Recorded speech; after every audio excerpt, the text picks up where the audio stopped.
تذكر يوما كنت تعانق دمعة الفكر تناجي الله في صبر وترجو رحمة.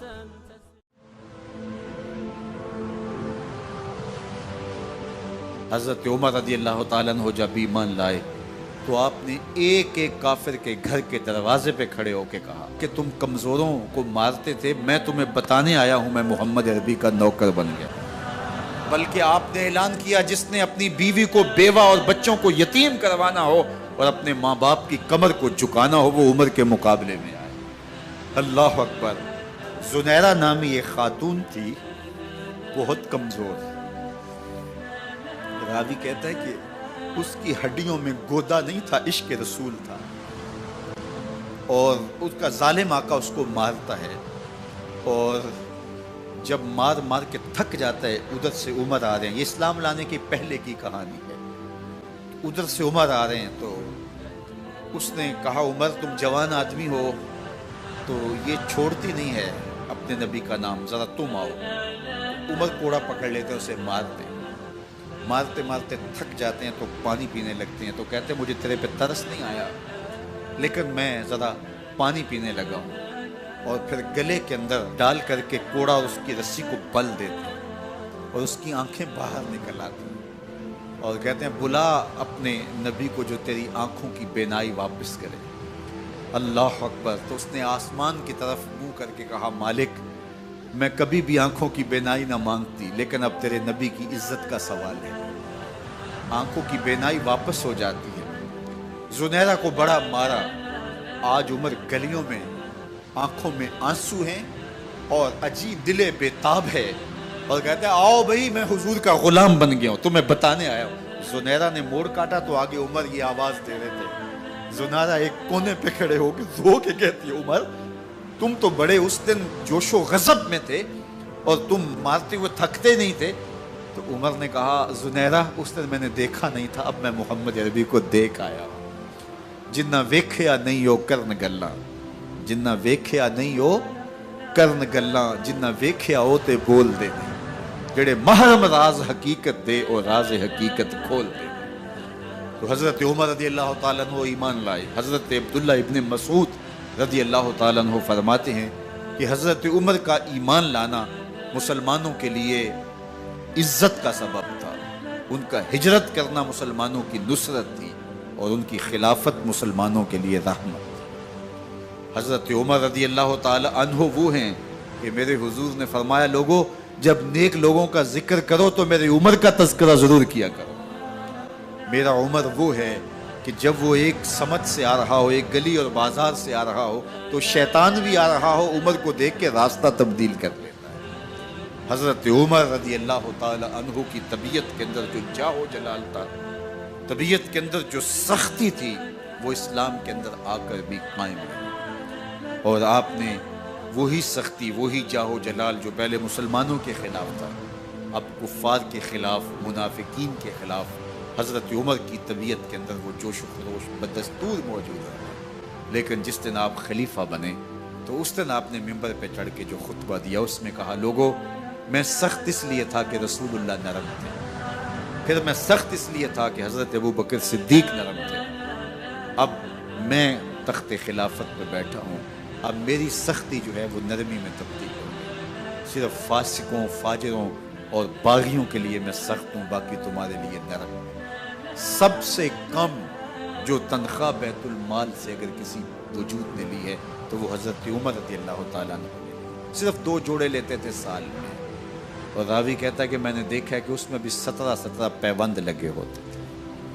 حضرت عمر رضی اللہ تعالیٰ عنہ کا طرز زندگی، آپ کا انداز معاشرت اور آپ کا انداز خلافت، ہر لمحہ آپ کی زندگی کا اٹھا کے دیکھیے کتنی مرتبہ قرآن حضرت عمر کی رائے کے مطابق نازل. اللہ تعالیٰ جل شانہ نے ان کو صاحب الہام بنایا تھا. ہر امت میں کوئی صاحب الہام ہوتا ہے، حضور کی امت کا صاحب الہام حضرت عمر رضی اللہ تعالیٰ، اور آقا کریم نے انہیں اپنا وزیر قرار دیا. فرمایا میرے 2 وزیر آسمانوں میں ہیں، 2 وزیر زمینوں میں ہیں. آسمانوں کے وزیر جبرائیل اور میکائیل ہیں اور زمین کے وزیر ابو بکر اور عمر ہیں. رضی اللہ تعالی عنہما۔ ایک دن حضرت عمر بیٹھ کے رو رہے تھے، تو کسی نے کہا حضرت رو کیوں رہے ہیں؟ فرمایا کہ میں اس لیے رو رہا ہوں کہ فلاں پل سے بکریاں گزری ہیں، تو پل کے اندر شکستگی تھی، ٹوٹا ہوا تھا پل درمیان میں، اس میں ایک بکری کی ٹانگ ٹوٹ گئی ہے، تو میں ڈرتا ہوں کہ میرا رب یہ نہ پوچھے کہ عمر تو نے پل صحیح تعمیر نہیں کروائے تھے کہ ایک بکری کی ٹانگ کیوں ٹوٹی ہے۔ یہ ہیں حضرت عمر رضی اللہ تعالی عنہ۔ اللہ اکبر۔ تو اللہ تعالیٰ جل شانہ نے حضرت سیدنا عمر بن خطاب رضی اللہ تعالیٰ عنہ سے جو کام لیا، مختصر دور خلافت کے اندر 10 سال 6 ماہ 4 دن آپ نے خلافت فرمائی ہے، لیکن کہاں سے چلے اور یہاں مکران تک، بلوچستان کا حصہ ہے، یہاں تک آپ کے سلطنت کی حدود وسیع ہوئی، ادھر آرمینیا تک جا پہنچے، حمص فتح کیا، قادسیہ، یرموک۔ آپ ذرا دیکھیے کہ کہاں تک آپ کی فوجوں کے گھوڑے دوڑتے رہے، اور اللہ تعالیٰ جل شانہ نے ان کو جو توانائی، عدل و انصاف کی قوت عطا فرمائی۔ اللہ اکبر۔ جب زمین پہ عدل کیا ہو تو زمین بھی حکم مانتی ہے، اور حضرت عمر وہ تھے جن کا حکم ہوائیں بھی مانتی تھی، زمین بھی مانتی تھی، جن کا حکم جو ہے وہ آگ بھی تسلیم کرتی تھی اور دریا بھی ان کا حکم مانا کرتے تھے۔ مصر کے اندر یہ رسمیں بد جاری تھی کہ سال کے بعد ایک دوشیزہ کو زیورات پہنا کے اچھے لباس میں ملبوس کر کے دریا کی بھیڑ چڑھایا جاتا، اس کی قربانی دی جاتی، اس کا خون بہتا تو دریا چلتا۔ جب مسلمانوں نے مصر فتح کیا تو گورنر نے لکھا کہ اسلام تو اس طرح کی رسوم کی اجازت نہیں دیتا، لیکن خشک سالی ہے، لوگوں کی فصلیں ویران پڑی ہے، تو حضرت کیا کیا جائے؟ تو حضرت عمر رضی اللہ تعالیٰ عنہ کاغذ کے ٹکڑے پہ لکھتے ہیں بسم اللہ الرحمن الرحیم، مصر کے نیل کی جانب عمر کا خط لکھتے ہیں، اے نیل اگر تو اللہ کے حکم سے چلا کرتا ہے تو چل، ورنہ ہمیں تیرے چلنے کی کوئی حاجت نہیں ہے۔ اور قاصد کو کہا یہ خط لے جاؤ اور جا کے دریائے نیل میں پھینک دو۔